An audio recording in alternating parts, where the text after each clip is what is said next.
Who are you? Not your name. Not your job. Not the roles you play. Not the personality you have learned to perform. Who are you, when no one is watching? This question sounds simple. But it is one of the deepest mysteries you will ever face. From the moment you were born, the world began handing you answers. This is your name. This is your family. This is your culture. This is what success looks like. This is what good people do. Slowly, layer by layer, a structure formed around you. You learned how to behave. You learned what was rewarded. You learned what to hide. And somewhere in that learning, a strange thing happened. You began confusing what you adapted into, with who you are. The mystery of who you are begins with this tension. Are you the person you chose to become?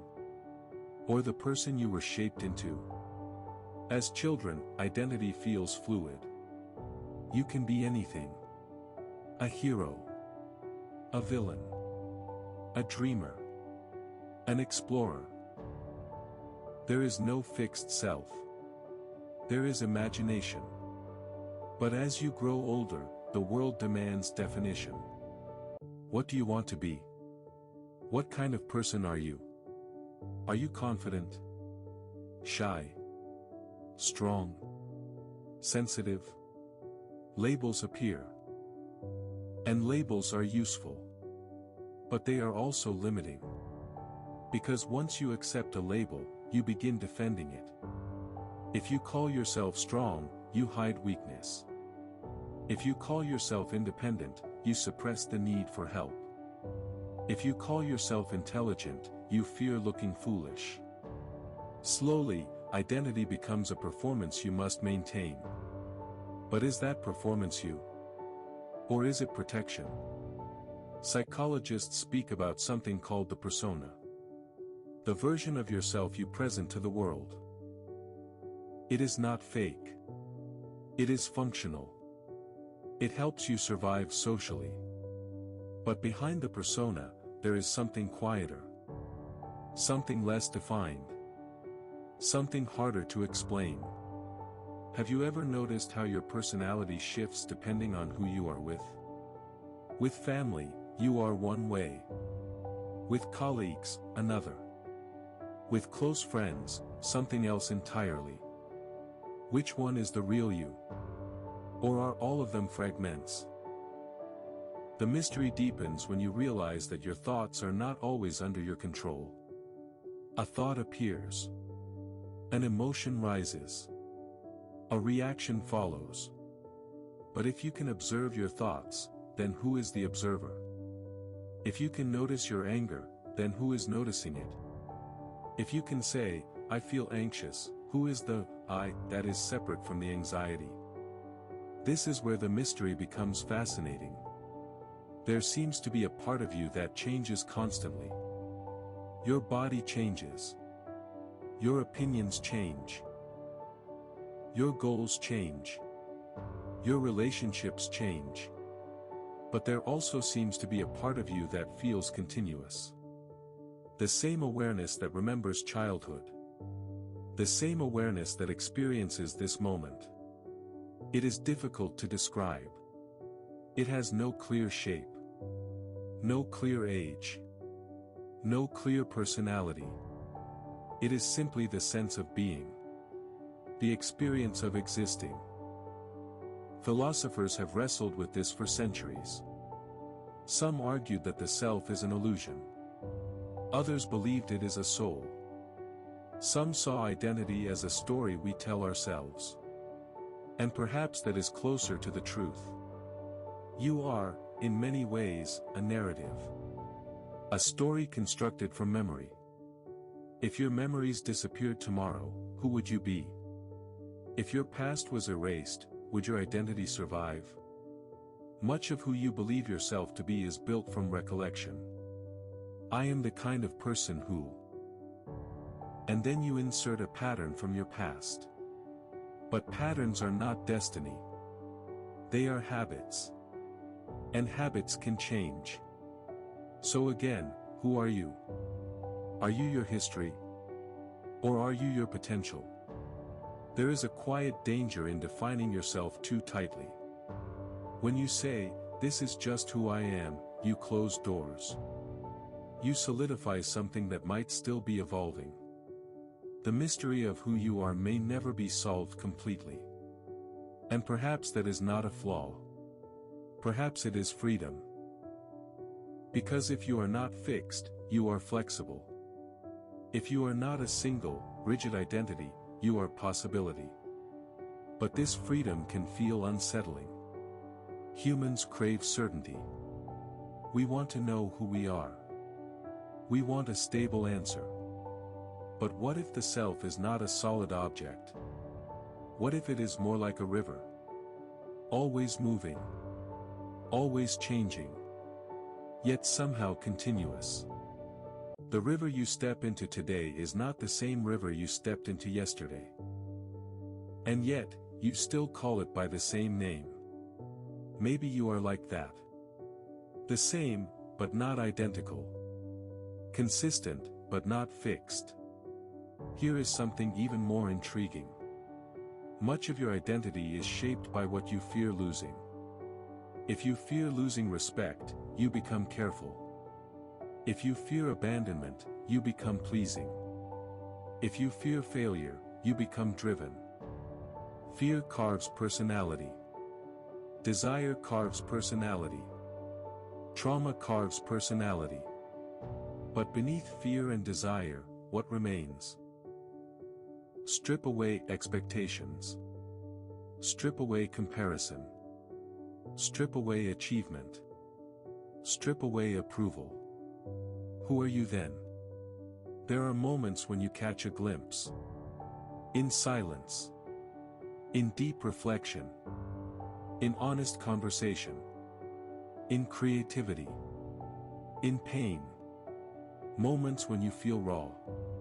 Unfiltered. Present. In those moments, you are not trying to be someone. You simply are. The modern world makes this mystery harder to explore. You are constantly told who to be. Confident. Productive. Interesting. Successful. Attractive. Resilient.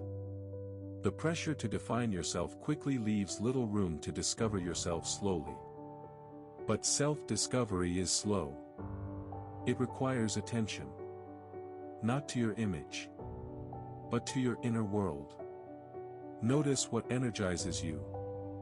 Notice what drains you. Notice what feels authentic. Notice what feels forced. These are clues. Not answers. Clues. Because the self is not something you find once. It is something you continually refine. And here is a powerful realization. You are not your worst mistake. You are not your greatest achievement. You are not the labels others give you. You are not even the voice in your head criticizing you. You are the awareness experiencing all of it. That awareness is quiet. It does not shout. It does not compare. It simply observes. When you sit alone and allow your mind to settle, you may feel uncomfortable at first. Without distraction, you face yourself. But if you stay long enough, something shifts. You begin to sense that beneath all the noise, there is a stable presence. Not dramatic. Not mystical. Just steady. And from that steadiness, you can choose. Choose how to respond. Choose who to become. Choose what values to embody. This is where the mystery becomes empowering. You may not fully know who you are. But you can decide who you are becoming. Identity is not only discovered. It is created. Every decision is a vote. Every action reinforces a direction. If you act with courage repeatedly, you become courageous. If you act with integrity repeatedly, you become trustworthy. Not because you labeled yourself so, but because you practiced it. The mystery of who you are is not solved by thinking alone. It is shaped by living consciously. There will always be parts of you that remain unknown. Hidden depths. Contradictions. Surprises. You may discover strength in moments you expected weakness. You may discover softness in moments you expected hardness. And that is part of the beauty. You are not a finished product. You are a dynamic process. A living question. Perhaps the real mistake is not that we do not know who we are. Perhaps the mistake is assuming we already do. When you approach yourself with curiosity instead of certainty, something opens. You listen more carefully to your own reactions. You question inherited beliefs. You forgive past versions of yourself. You allow growth. The mystery becomes less threatening, more inspiring. Because it means there is more to explore. More to understand. More to become. So instead of asking, "Who am I?" as if it requires a fixed answer, try asking, "What feels true right now? What kind of person do I respect? What values do I want to live by?" These questions shift identity from something static to something intentional. And maybe that is the closest we can get to solving the mystery. Not by defining ourselves perfectly, but by aligning ourselves consistently. You are not a single trait. You are not a fixed personality. You are not a summary sentence. You are experience unfolding. Awareness evolving. Potential expressing itself through choice. And perhaps the greatest part of this mystery is this. You are both the author and the story. Both the sculptor and the stone. Both the question and the answer. And that means the mystery of who you are is not something to eliminate. It is something to explore. Slowly.